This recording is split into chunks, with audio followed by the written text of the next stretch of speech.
berita-berita terakhir ini kan kita tahu bahwa dalam waktu dekat akan keluar RUPTL ya. RUPTL itu rencana usaha penyediaan tenaga listrik PLN jangka panjang. Akan ada keluar RUPTL 2025 sampai 2040. Jadi tiap 15 tahun. Dan di situ jelas dinyatakan bahwa akan ada pembangkit listrik baru totalnya 71 gigawatt atau 71.000 megawatt. Out of which 70% itu nanti akan dari porsinya dari energi terbarukan. Nah, I think that's a big improvement for the industries kan. Karena zaman dulu kan semuanya very coal centris, di mana ya paling gampang buat coal dan lain, sedangkan kita punya potensi masih ketinggalan banget. I'm not saying yang mana yang baik yang mana yang bagus. I just think we need to have a balance, di mana pada saat terjadi external faktor, perang dan lain-lain, harga fluctuation commodities, kita semua itu masih terjaga lah, at least untuk ekonomi negara kita lah.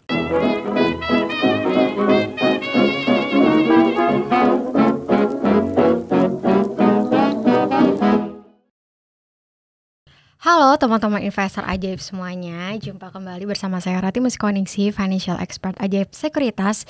Di hari ini teman-teman kita akan ngomongin banyak ya terkait dengan energi baru terbarukan atau EBT yang mungkin sekarang tuh lagi happening sekali. Ya, hari ini kita kedatangan emiten juga ya pastinya di sektor tersebut, di sektor EBT, yaitu adalah PT Arcora Hydro Tbk dengan kode saham atau ticker ARCO. Mungkin teman-teman juga udah familiar ya. Saat ini saya bersama dengan Presiden Director dari ARCO. Mungkin kita kenalan dulu ya dengan Pak Aldo Henry Artoko. Halo Pak Aldo. Halo Rati. Halo, gimana nih Pak kabarnya hari ini? Sangat baik. Nah oke Pak, jadi mungkin seperti yang kita tahu ya, akhir-akhir ini kan market juga lagi rame nih sama yang namanya energi baru terbarukan. Itu juga jadi salah satu hal yang memang dinantikan gitu ya oleh pelaku pasar nih. Banyak emiten-emiten yang listing di sektor ini gitu ya, karena pemerintah juga concern sama energi baru terbarukan ini. Nah mungkin sedikit ya, mungkin Pak Aldo bisa share nih ke teman-teman investor ajaib sekuritas, kira-kira milestone-nya ARCO tuh seperti apa sih Pak? Oke. Jadi mungkin kalau kita bicara milestone dari ARCO mungkin dari awal pendirian ya. Jadi memang ARCO itu didirikan dari tahun 2010. Di mana tentunya kita semua tahu ya, di tahun 2010 itu yang namanya bisnis EBT itu bisa dibilang sama sekali nggak kedengaran. Nah, mungkin kalau kalimat itu kesebut pun hanya segelintir orang aja yang tahu apa itu EBT dan mengapa itu penting. Karena pada saat itu memang dominasi bisnis banyak di sisi energi komoditas juga lagi hot-hotnya waktu itu di batu bara ya. Jadi pada saat itu memang it was a tough time lah untuk mendirikan EBT, karena waktu kita bicara ke perbankan itu juga sangat sulit karena mereka ngomong ngapain you buat hydropower gitu. Dan dari sisi PLN dan government secara direction juga memang masih belum betul-betul ada dukungan lah, dan mungkin dunia as a whole ya berpikir memang EBT itu belum ada pentingnya lah. Tetapi memang sejalan waktu kan kita itu untungnya itu ya setelah saya mendirikan perusahaan tahu mengenai sulitnya industrinya pada saat itu, tapi kita tahu juga bahwa eventually at some point of time kita pasti ada turning point lah, di mana kita tahu secara fundamental negara itu sangat memerlukan energi terbarukan. Karena apa? Karena isu-isu dari climate change, isu dari stability ya. Makanya kan Pak Presiden kita sudah sempat menyebut kata-kata swasembada energi ya. Dimana menurut saya itu it's a very important point to know apa itu swasembada energi dan mengapa itu penting. Nah, satu mungkin poin paling gampangnya itu kalau kita bicara itu penting adalah kalau seandainya kita terjadi perang kayak sekarang ya, akhir-akhir ini banyak kejadian-kejadian faktor eksternal, itu akan mengakibatkan swing yang tinggi dari harga-harga komoditas. Nah tentunya jika energi kita itu bergantung sebagian besarnya oleh komoditi, tentunya berbagai macam lah efeknya, dari trade balance, dari apa dan lain-lain, sehingga stabilitas negara kita itu kurang baik gitu. Tapi kalau kita mencontoh perusahaan seperti negara seperti Norway dan beberapa negara di Eropa di mana 95% itu EBT dari zaman dulu. Betul. Jadi mau ada perang atau apapun, stabilitas negaranya itu sangat-sangat tinggi ya. Jadi karena nggak ada bergantung terhadap volatilitas komoditas. Listrik ya segitu-segitu aja. Gara-gara apa? Karena mereka pakai air yang mengalir, energi terbarukan gitu. Hence kita tahu kita terus berkeras kepala untuk stick to it. Kita terus cari-cari lokasi sehingga kita mulai mendapatkan PPA pertama kita di tahun 2012-13 pada saat itu. Lalu ya bersulit-sulit mencari pendanaan, akhirnya mendapatkan, bersulit-sulit membangun, akhirnya pada tahun 2017 kita bisa mencapai COD proyek kita yang pertama. Nah, lalu tentunya dengan membuktikan kepada PLN bahwa kita itu bisa mengoperasikan dan apa kontrak yang diberikan kepada kita pun kita bisa eksekusi dengan benar.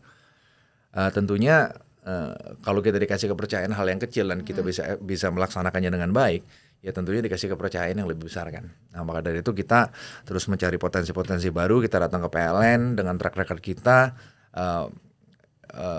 Syukurnya PLN terus bisa mempercayakan kepada kita gitu. Nah, sekarang ini Arcora sudah memiliki 42 megawatt under contract. Hopefully dalam waktu dekat akan menambah juga karena kita sudah ada pembicaraan cukup dalam untuk penambahan kapasitas kontrak kita. Jadi hopefully akan menambah dan tentunya dalam beberapa tahun akan terus significantly bertambah ya kapasitas kita. Baik, menarik ya Pak Aldo ya, tadi udah jelasin terkait dengan milestone dari Arco itu sendiri ya teman-teman, dari mulai berdirinya terus juga apa yang melatar belakangi tadi ya. Nah kemudian juga tadi struggle yang memang terjadi gitu kan ya. Nah sekarang kita mau tanya nih Pak Aldo nih terkait dengan kira-kira kontur di Indonesia tuh kira-kira memberikan ini nggak sih keuntungan lah buat emiten-emiten di sektor energi baru terbarukan. Mungkin kita mau tanya dulu nih, untuk Arco sendiri tuh lebih ke hydropower kah atau ke panas bumi kah, geothermal kah atau seperti apa nih? Mungkin teman-teman investor ajaib ingin tahu juga nih spesifiknya tuh ke EBT sektor apa sih? Yang mana gitu ya. Karena kan banyak sekali ya saat ini. True. Ya mungkin biar tambah dikit jelasin bahwa energi terbarukan itu kan ada berbagai macam. Betul. Yang pertama itu dari hydropower, ada juga dari panas bumi atau geothermal, ada juga dari solar panel, di sini disebutnya PLTS ya. Terus ada juga tidal wave atau ombak, ya banyak lah ya. Cuman Indonesia sendiri itu secara potensi itu seperti apa? Jadi what we can be happy about as Indonesian citizen, Indonesia itu sangat-sangat diberkati oleh kekayaan alam yang luar biasa, baik dari mineral seperti batu bara, emas dan lain-lain, juga termasuk potensi energi terbarukan. Nah, hydropower Indonesia itu sangat luas. Jadi waktu itu pernah ada studi dari konsultan Jepang menyatakan bahwa kita tuh mempunyai potensi 95.000 megawatt of hydro. Dan geothermal sendiri pun Indonesia mempunyai potensi top 3 lah di dunia secara potensi geothermal yang ada gitu. Nah itu kan tinggal dari sumber daya manusianya aja yang gimana kita bisa memfokuskan untuk segera mengembangkan kan. Nah, dalam arti kalau kita dikasih potensi-potensi oleh Tuhan, ya bagaimana caranya kita bisa mengembangkan potensi tersebut gitu. Karena kan sayang sekali kalau nggak dikembangkan kan. Nah, balik lagi mengenai EBT, Arcora Hydro itu dari namanya juga udah itu kita memang fokus di hydropower. Nah, hydropower itu sendiri pun bisa dibagi lagi nih. Nanti ada hydropower dam type, ada juga run of river hydropower. Nah, sekarang ini memang Arcora Hydro berfokus portfolio yang ada 100% di hydropower run of river. Nah, mengapa kita berpilih run of river? Run of river itu bukan tidak menggunakan dam, sehingga kita tidak merendam areal-areal orang-orang, jadi nggak perlu menggusur desa-desa, jadi nggak ada daerah rendaman lah bisa dibilang seperti itu. Jadi kita fully focus on run of river hydro, di mana itu mempunyai social impact yang sangat-sangat minimum dan juga environmental impact yang sangat-sangat minimum. Dari berbagai macam hydropower itu pun mungkin sedikit technical dikit, ada yang mempunyai kemampuan untuk berproduksi secara baseload atau rutin atau juga secara intermittent. Nah, gampangnya gini, kalau intermittent itu seperti PLTS sama Wind, mereka tuh hanya bisa produksi kalau PLTS pada siang, kalau Wind biasanya pada saat malam hari pada saat anginnya ada. Jadi itu yang merupakan bisa dibilang keunggulan hydropower. Hydropower itu nggak mempunyai intermittency. Jadi mau siang atau mau malam produksinya sama gitu. Yang adanya tuh adalah fluktuasi musim lah. Pada saat musim kering kita produksi lebih sedikit, tapi siang malamnya sama. Sehingga dari sisi PLN pengoperasian itu kan mereka itu nggak bingung gitu kan. Kadang-kadang kan PLN bingung yang mengoperasikan, loh ini kalau siang ada tapi kalau malam nggak ada gimana cara ngisinya gitu lah. Nah kalau hydropower dan geothermal itu base load operations ya. Baik, menarik ya teman-teman. Tadi lebih fokus ke run of river ya Pak ya berarti ya. Betul. Nah kalau misalnya kan ada juga nih yang di danau gitu kan ya Pak. Nah kalau secara infrastruktur itu cost-nya tuh lebih murahan yang di river atau yang di danau gitu? Bukan danau tapi dam ya maksudnya. Oh dam ya betul. Ya. Kalau secara ongkos so far sih yang kita pelajarin memang run of river akan lebih murah ya. Secara ongkos membangun per megawatt. Main reason is obviously gini, kalau run of river itu biasanya kan weir-nya kecil, bukan pakai bendungan tapi hanya pakai bendung gitu kan. Tapi kalau bendungannya sampai 150 meter atau 200 meter, obviously kan strukturnya besar. Kalau struktur besar, automatically berat yang diborne itu kan berat sekali dari bangunan-bangunan sipil, sehingga resiko geologi lebih tinggi. Dan juga kalau dam type itu biasanya itu isu sosial dan isu environmentnya cukup tinggi. Karena apa? Karena kita membuat dam di sungai, airnya kan naik automatically. Sehingga daerah rendamannya itu akan besar. Nah kalau daerah rendaman besar biasanya harus ada penggusuran suatu desa atau satwa-satwa liar yang tadinya di hutan tersebut hidup, areal ekosistemnya harus pindah, termigrasi gitu. Nah kalau bendungan biasanya efek-efek dampaknya juga besar. Selain dari biaya investasi tinggi. Betul. Makanya sekarang kalau dari Argora Hydro memang masih fokusnya pada run of river karena memang masih banyak sekali potensi-potensi run of river di Indonesia yang masih untapped. And I think our vision and mission is very clear bahwa di Indonesia punya potensi berapa besar. 92.000 tadi ya Pak ya. Iya, kita mau maximize potensi itu menjadi dipetik lah buahnya gitu. Menarik ya teman-teman ya. Tadi mungkin teman-teman juga jadi nambah ilmu gitu kan ya. Jadi EBT itu tadi banyak sekali. Dan juga untuk yang PLTA juga banyak ya, hydropower gitu. Betul. Ya Pak ya. Ada yang di dam sama yang tadi di river. Iya, run of river.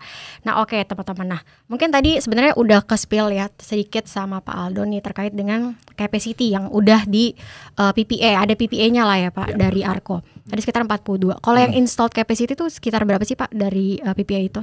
Right, dari total 42 megawatt yang sudah di-contracted, itu kita ada 27 megawatt yang sudah beroperasi. Sisanya itu 15,4 kita sedang dalam konstruksi. Yang kita cukup yakin di tahun ini 5,4 megawatt akan beroperasi, tahun depannya 10 megawatt akan beroperasi.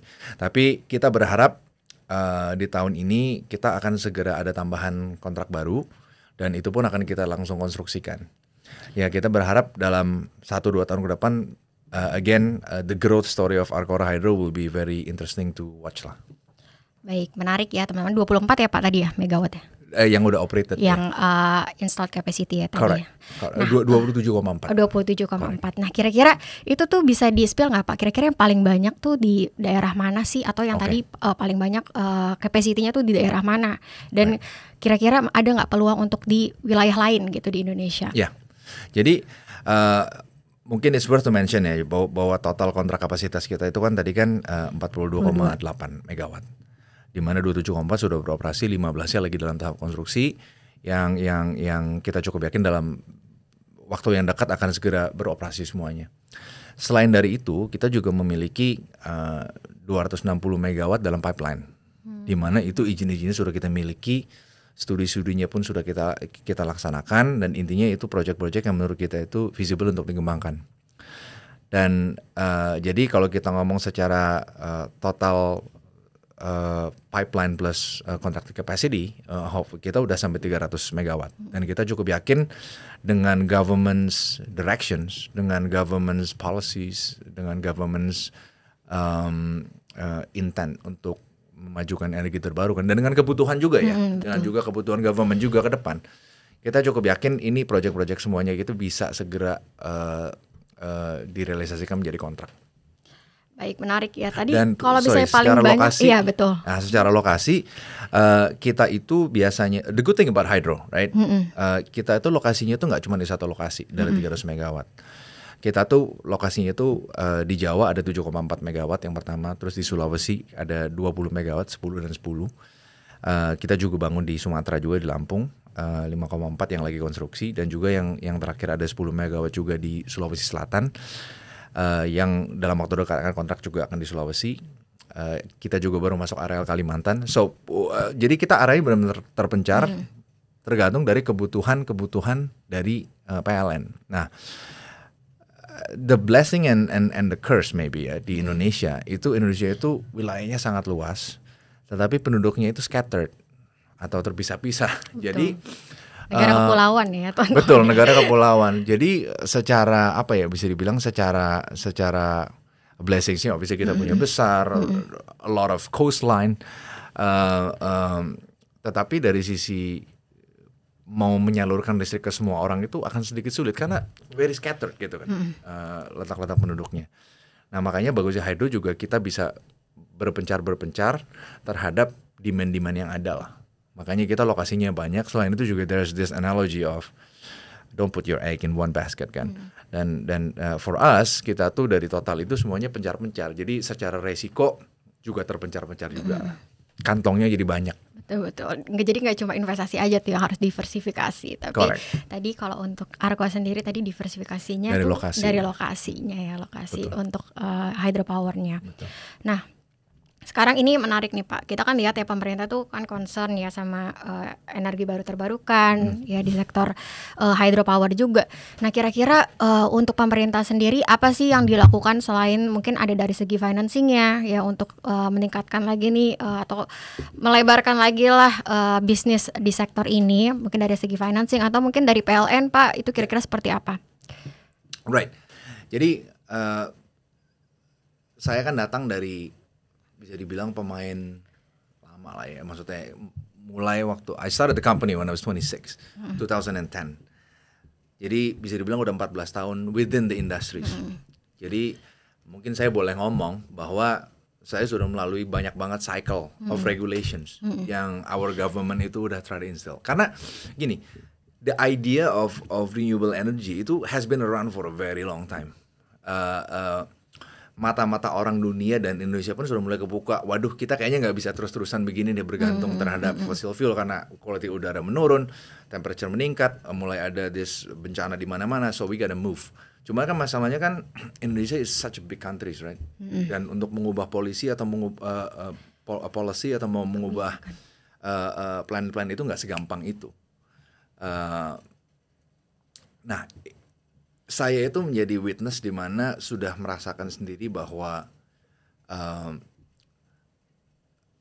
streamlining regulations terutamanya. Jadi waktu tahun awal-awal pendirian perusahaan sampai maybe 2018, 2017, regulation untuk bisnis itu terutama di renewable energy itu sangat sulit, gitu. Masih tergolong sulit. Tapi pada saat itu ada pergantian pemerintahan dan pada saat itu merasa banget yang namanya perizinan terutama untuk energi terbarukan itu menjadi lebih mudah. Contohnya zaman dulu tuh kalau mau ngomong kita izin kehutanan gitu ya contohnya, karena kan kita kan ngomong kehutanan itu kan the whole konsep kehutanan itu kita untuk protect lingkungan dan melalui Kementerian Lingkungan dan Lingkungan Hidup dan Kehutanan. Dulu izin itu sangat sulit, padahal ini tujuannya Pak, ini untuk energi yang membantu lingkungan loh. Tapi kenapa izinnya sulit sekali gitu kan? Basically there's bureaucracy, prosesnya itu sangat panjang. Nah, starting from 2017, 18 ke depan itu saya udah mulai ngerasakan banget namanya perizinan untuk renewable energy ada dipermudah. There's things to improve always ya. Cuman dibandingkan dulu waktu awal-awal pendirian perusahaan memang udah sangat berubah. So government have made usaha-usaha lah yang menampak bagus. Ya again walaupun room for improvement masih ada. Dari sisi PLN sendiri juga saya ngelihat bahwa ini directions sudah sangat-sangat jelas bahwa ke depan renewable energy harus diutamakan Nah itu kan juga dibuktiin dengan berita-berita terakhir ini kan kita tahu bahwa dalam waktu dekat akan keluar RUPTL ya. RUPTL itu rencana usaha penyediaan tenaga listrik PLN jangka panjang. Akan ada keluar RUPTL 2025 sampai 2030, 2040. Jadi tiap 15 tahun. Dan di situ jelas dinyatakan bahwa akan ada pembangkit listrik baru totalnya 71 gigawatt atau 71.000 megawatt. Out of which 70% itu nanti akan dari porsinya dari energi terbarukan. Nah, I think that's a big improvement for the industries kan. Karena zaman dulu kan semuanya very coal centris, di mana ya paling gampang buat coal dan lain. Sedangkan kita punya potensi masih ketinggalan banget. I'm not saying yang mana yang baik yang mana yang bagus. I just think we need to have a balance, di mana pada saat terjadi external factor, perang dan lain-lain, harga fluctuation commodities, kita semua itu masih terjaga lah, at least untuk ekonomi negara kita lah. Nah maka dari itu, dari sisi government regulator SDM pun banyak sekali regulasi-regulasi yang mendukung EBT. Dari PLN juga sudah kelihatan ya. Jadi memang kalau tahun 2017 saya ditanya pertanyaan yang sama, saya cuman mungkin bisa jawab itu lip service aja lah gitu. Okay. Tapi kalau sekarang I feel it, I felt it. I believe bukan cuma saya ya. I think the whole players in the industry felt it gitu. So it's a good thing. We're moving forward. We're moving in the right directions. Baik, jadi improvementnya tuh udah kelihatan banget gitu ya, Correct. Pak Aldo ya. Correct. Dan mungkin karena ada Paris Agreement juga nih Pak, kan di tahun 2015 kan itu ya Indonesia akan komit lah ya untuk net zero emission di 2060 ya teman-teman ya. Nah mungkin itu juga jadi salah satu concern nih buat pemerintah ya untuk komit sama net zero emission itu. How cool is that ya? If that happens, 2060 kita fully running on renewables. It will be a really cool world for our kids, I guess. Karena dari sisi polusi udara pasti tertekan sekali ya, tertekan sekali ke bawah. Juga ya itu tadi kita ngomong kestabilan ekonomi, kestabilan negara kita terhadap faktor-faktor eksternal itu terjaga banget. Jadi mau harga komoditasnya naik turun nih gila-gilaan, ya semua harga listrik semuanya sama. Karena kan listrik itu kan basically a very fundamental thing for our economy, right? Like all industries di negara kita lah, mau dari bisnis small, mau dari punya pabrik, semuanya perlu listrik. Kalau harga listrik naik, semuanya ke efek kan, harga-harga akan naik semua gitu kan. Tapi kalau kita semuanya nggak ke efek dari faktor, that will be really cool thing to have. Menarik ya teman-teman tadi untuk prospek bisnisnya ke depan, apalagi pemerintahnya juga udah concern gitu ya Pak sama hal ini. Pasti room of improvementnya tuh akan terlihat sekali gitu ya ke depannya. Nah mungkin tadi kita ngebahas terkait dengan PLN. Kalau untuk PLN sendiri, apakah itu jadi supplier atau itu jadi pembelinya gitu lah istilahnya energi listrik dari ARKO ini sendiri? Jadi sebenarnya kan di negara kita kan ada undang-undangnya ya bahwa listrik air yang menjadi hajat itu orang banyak harus dikuasai negara lah. And in our case itu melalui PLN gitu kan, di mana PLN itu akan mendistribusikan listrik tersebut. Sebetulnya ada juga sih kita buat bisnis di mana kita bisa mendaftarkan wilayah usaha khusus lalu kita menjual listriknya itu ke pihak swasta lain.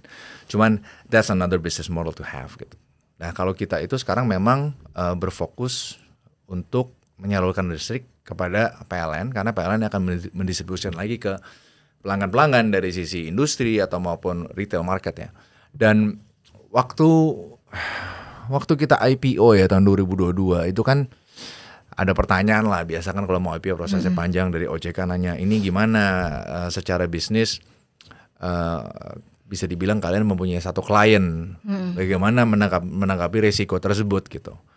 Ya kita jawab aja bahwa buat kita itu kliennya itu PLN itu merupakan pemerintah. Dalam arti kita consider gini ya, PLN risk atau mempunyai klien PLN itu merupakan resiko doing business di negara ini sama aja gitu.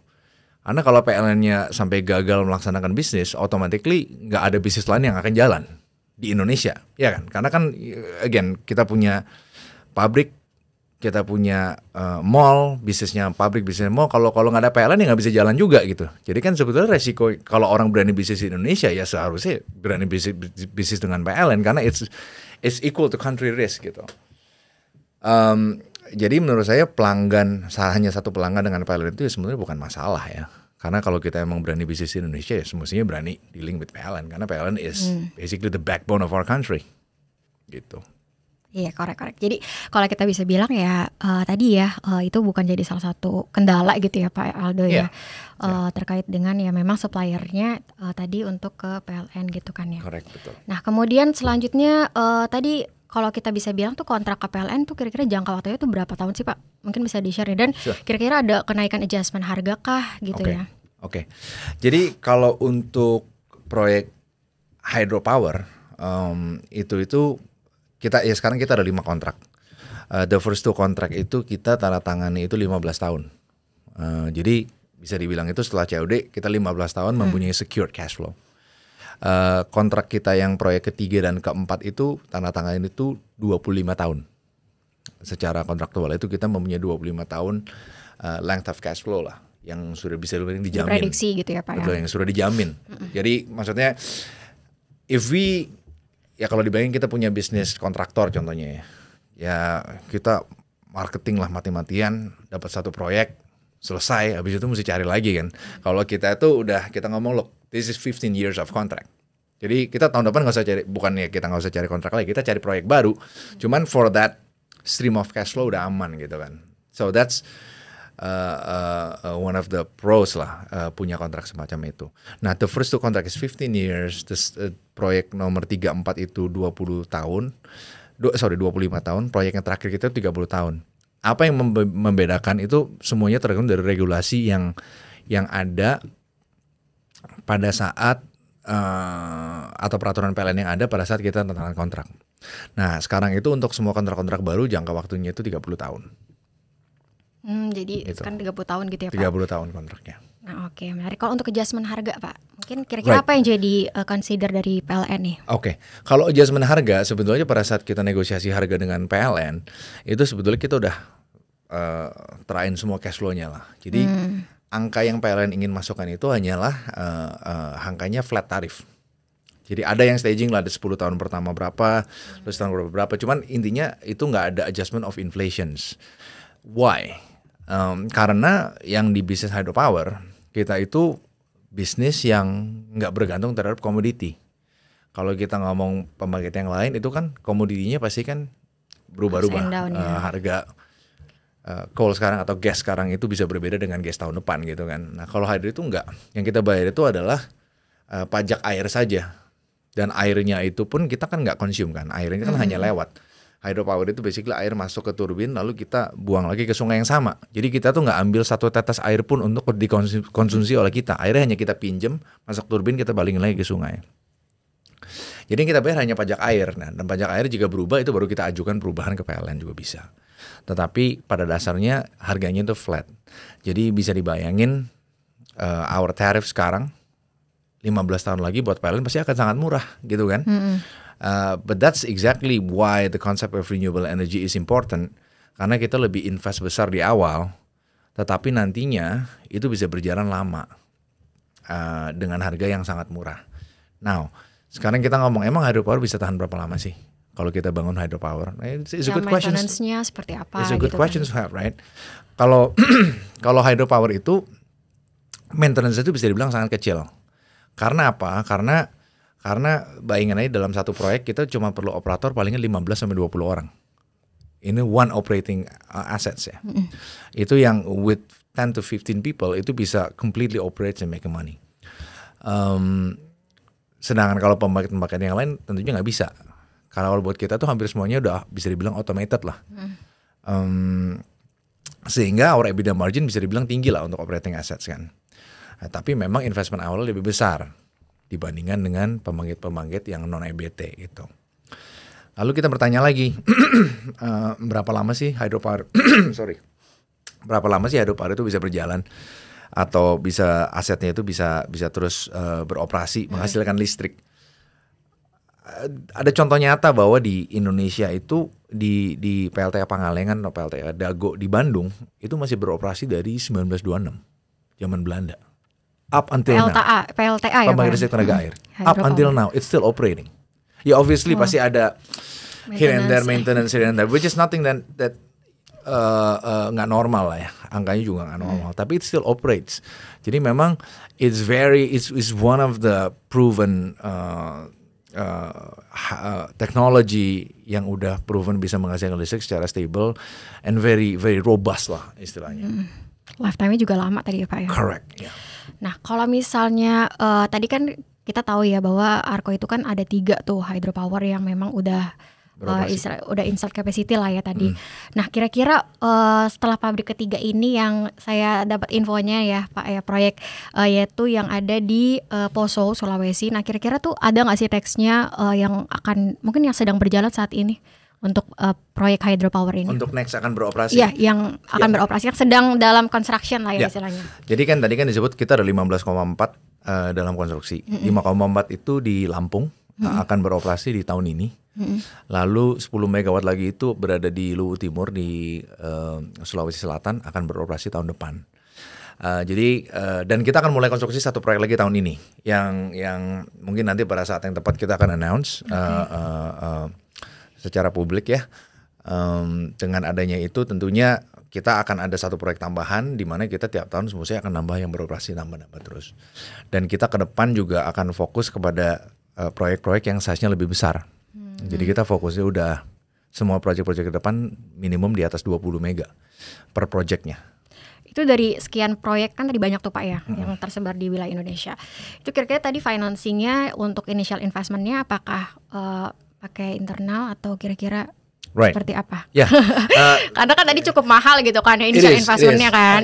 Kira-kira seperti apa nih? The cost to build a hydro is about 2 juta per megawatt. So it's jadi misalnya kita bangun 10 megawatt ya artinya kita perlu 20 juta kan. So that's about 350 miliar rupiah gitu kan. Nah tentunya kan ongkosnya sangat besar di depan yang tadi kita ngomong. Tetapi sebelum beroperasi it's a cash rich business. Tapi di depannya itu harus cari uangnya gimana nih gitu kan. Betul.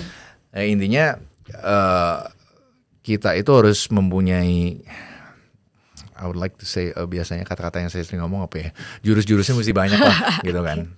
And I think one of the reason kita conducting an IPO itu juga gara-gara bukan hanya cuman getting fund 1 kali at IPO, tapi once you become a public company kan tentunya kan fund-fund mulai ngelihat siapa sih Arko, di bisnis apa sih. And then one of the reason we're here juga pasti kan kita mau kasih edukasi juga ke investor-investor luar lah. Nah tentunya kita ke depan jurusnya mesti banyak. Jadi kita continuously streamlining. Kira-kira kapan kita perlu fund dan kira-kira pada saat itu kita bisa opsinya apa aja ya. Issue bond. Tahun 2023 kita udah issue bond kemarin. Kita issue green bond. Green bond itu adalah surat hutang yang diakuin oleh suatu lembaga yang menyertifikasi bahwa fund-fund ini dipakai untuk energi-energi terbarukan. And obviously for a company like us, fund-fund yang kita pakai pasti semua untuk energi terbarukan karena kita basically in that business kan. Ada juga tentunya banks. Nah sekarang ini ya mungkin another positive thing yang kita punya dari our current government juga mandate-nya banks ini bukan cuman Himbara ya, begitu juga bank-bank luar negeri itu mereka banyak yang punya mandate bahwa mereka harus ada involve di pembangunan industri hijau atau industri energi terbarukan sehingga bank-bank itu banyak yang datang ke kita mau providing loans dengan rate yang very competitive. Nah, tentunya bank-bank itu semuanya kan selektif ya, mau cari mau menyalurkan uang itu kepada industri-industri yang pemain-pemain industri yang punya proven track record lah. Nah, having that said, Arko punya good track record. Mereka tuh banyak datang offering pinjaman-pinjaman dan lain-lain untuk pendirian proyek-proyek ke depan. Betul. Obviously internal cash flow juga pasti akan pakai. Betul-betul. Jadi kalau banks itu kan memang ada proyek sustainability link loan gitu ya, memang itu untuk di segmen ya tadi ya teman-teman yang green energy, EBT dan sebagainya. Betul. Karena kan tadi sebenarnya itu saya curious kenapa? Karena tadi kan Pak Aldo sempat bilang kan PLN itu kan harganya tuh flat gitu kan ya Pak ya. Sedangkan proyek tuh nambah terus. Nah, kira-kira tadi pendanaannya seperti apa gitu. Makanya tadi udah dijawab ya berbagai macam yang mungkin bisa dilakukan tadi banyak jurusnya gitu ya Pak Aldo ya. Nah, teman-teman mungkin kita karena kita tadi keasikan nih Pak waktunya udah nggak kerasa udah mau habis gitu oke. kan ya. Karena kalau misalnya ngomongin EBT ini mungkin teman-teman investor aja tuh sering banget nanya Pak di sosmed kita gitu kan ya. Ini kira-kira prospeknya seperti apa nih emiten-emiten sektor ini, hydropower lah, geothermal dan sebagainya. Nah mungkin kalau untuk Arko sendiri bisa di-spill nggak sih Pak, ada aksi korporasi apa nih ke depan? Atau mungkin dividen kayak, karena sekarang udah mau bagi dividen nih buat teman-teman investor aja, mungkin bisa dilihat ya kira-kira seperti apa. Oke, mungkin kita ngomong satu-satu ya. Maksudnya kan mungkin beberapa key points yang kita bisa reiterate. And I think it's very important untuk teman-teman terutama generasi-generasi muda itu untuk tahu apa itu EBT dan pentingnya EBT dan mengapa kita perlu invest di EBT. Dari sisi government kita mesti ngomong bahwa di RUPTL yang baru akan ada rencana 70% itu dari yang baru sekitar 50 gigawatt itu semuanya dari energi baru. Dari energi terbarukan. Dari 50 gigawatt itu porsi terbesarnya ada di hydropower. Jadi you can imagine minimum itu ada 25.000 megawatt of hydropower yang PLN rencana akan rilis untuk dikembangkan oleh swasta maupun PLN. 25,000 is a very big number. Di mana PLN kalau mau milih siapa yang untuk ngembangin pasti kan akan ada kontestasinya lah ya, akan ada proses tendernya lah dan lain-lain. Tetapi kan salah satu persyaratan itu pasti adalah memberikan proyek-proyek ini terhadap perusahaan-perusahaan yang mempunyai track record yang baik. Kita cukup bangga untuk bisa ngomong bahwa Arcora mempunyai track record yang baik dan akan terus bisa mempunyai track record yang baik dan terus menunjukkan mempunyai track record yang baik. Sehingga growth-nya Arco ke depan untuk hydropower dari RUPTL rencana PLN ini sangat besar. Kalau kita lihat dari growth story tersebut, artinya kan banyak proyek baru. Kalau banyak proyek baru, artinya memerlukan fund banyak yang baru gitu. Kalau mengenai aksi korporasi dari dividen atau right issue atau yang lain-lain, akuisisi, tentunya merger dan sebagainya, akuisisi merger dan lain-lain, tentunya kan Arcora akan sangat-sangat aktif untuk terus mengembangkan buat shareholders. My responsibility as a CEO adalah untuk bisa melaksanakan melakukan keputusan-keputusan apa yang terbaik buat shareholder kita. Whomever it is, mau majority shareholders, minority shareholders, whatever is best for the company, our team will decide and do it. Nah dengan itu tentunya mengenai dividen, mengenai new project ya tentunya kita akan timbang apakah lebih baik kita bagi dividen atau lebih menguntungkan kalau kita reinvest the money into the new projects. Tentunya itu semuanya harus ada base perhitungan yang kuatnya dan ke depan pastinya pada saat tepat kita akan announce lah.